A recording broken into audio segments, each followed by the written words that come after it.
Hey everybody, and welcome to Faster Friday. Today we're going to have part 2 of Faster Payments in Bahrain, and let's hand it over to Liam.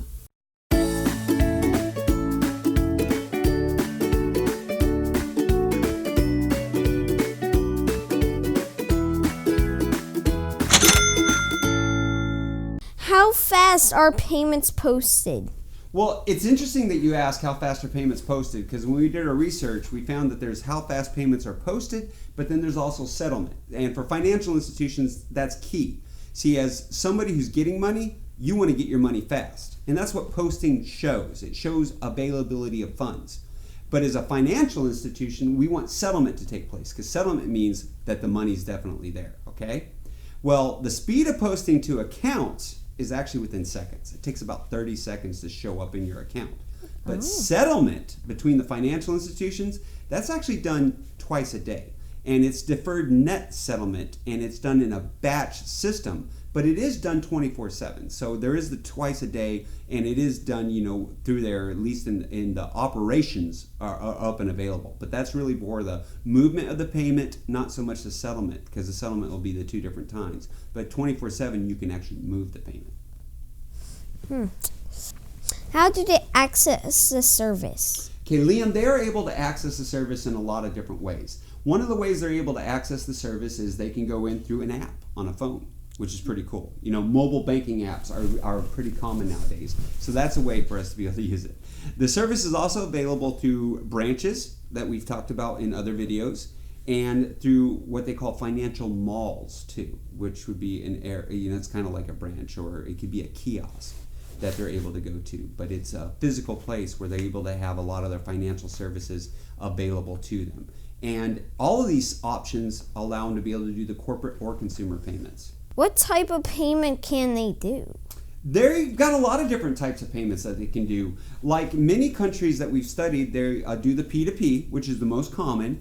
There is the P2B, which is person to business, especially helpful in paying bills. There's the B2B, which is business to business. And they also have the P2G, which is person to government. And then there's a lot of bill paying options. There's the mobile banking, there's the branch, there's the internet options. So a lot of that is there. Oh. Is there a transaction limit? Okay, when you talk about transaction limits in Bahrain, this one was a little interesting to me. There's not a limit on the number of transactions that can be sent, but there is a limit on the daily dollar value that can be sent. And the daily dollar value is 1,000 BHD, which is the Bahrain currency, okay? The local currency there, and that's how it's abbreviated. But that equals to being around about $2,500 to $2,700 US, and it can fluctuate because of what we call exchange rates. Now, most transfers are actually free through the system, and you can do as many as you want, but you got to stay under that limit. However, when there are higher dollar transfers, again, within that limit, there is a fee that can be up to around 25 cents. What? That's actually surprising how much money there. That's like surprising. You mean how much 1,000 of theirs equals of ours? Well, that's called conversion rates. And what it is just because a country has a dollar, well, we have a dollar too. Is our dollar the same value as their dollar? Of course not. Well, it's sometimes our dollar's worth more than theirs is. Sometimes their dollar's worth more than ours is. And it depends on when. And it depends on how well our economy is doing too. So sometimes our dollar is what we call stronger or more valuable than the other countries, and sometimes the other countries is more valuable. So we do what we call exchanges to be able to do that. Like when Dad goes to another country, I give them US money and they give me their local currency. Like I'm going to Spain this summer, and during the summer while I'm in Spain, I'll give them US dollars, and they're going to give me euros to be able to spend as the local currency while I'm there. Oh. So that's why I say it's 1,000 of their money, but it equals to about 2,600 roughly of our money. I thought that you were going to say, do the money look alike? I was going to say, certainly not. Certainly. You know what's interesting, Liam? What? Money doesn't look alike physically. Like if I take US money in euros, it doesn't look alike physically. But when we do it electronically, sometimes it does, but sometimes it doesn't, because that's what we call formats and standards. Different countries use different formats and standards. Some use similar formats and standards. Oh. So electronic money sometimes does look the same, but not always. How do users know a payment is completed?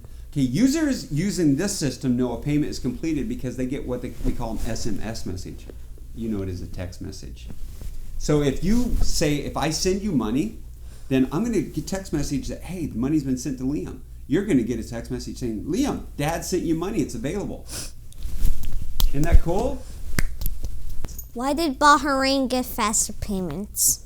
Liam, one of the main reasons that Bahrain got faster payments is it's a country that is one of the richest in the world. And it hasn't been around that long, only since 1971, like we've already discussed.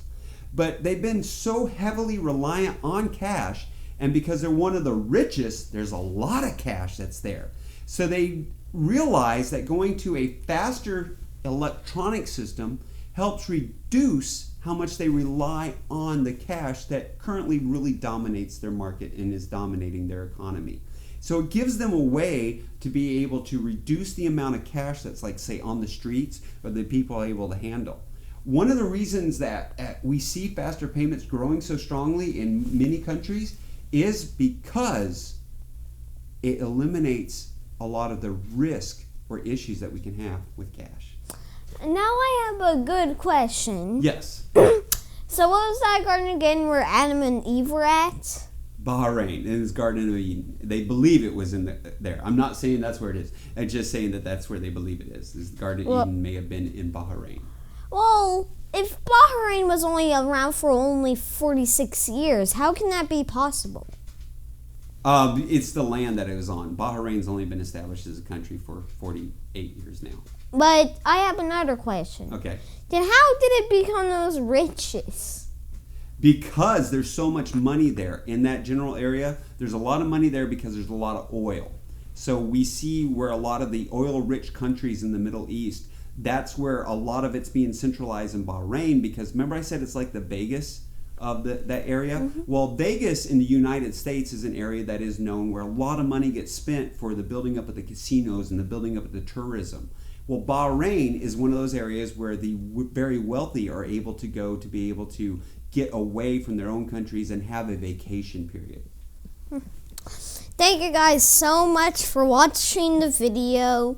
If you want to, you can check out our last video in Ghana. And we want you to subscribe so you can join our payments world, Payments Professor world. Well, and if you want, you can go to YouTube, and that's youtube.com/C, and that C is in Charlie, /Payments Professor to be able to subscribe on our YouTube channel. They can also go to the paymentsprofessor.com website, or of course you can continue following us here on LinkedIn, and we'll be producing more videos. But we do thank you all for watching and hope you have a great day. And also in the beginning of the video, I said we're going to do more stuff in the future. And most importantly, what country you want to do.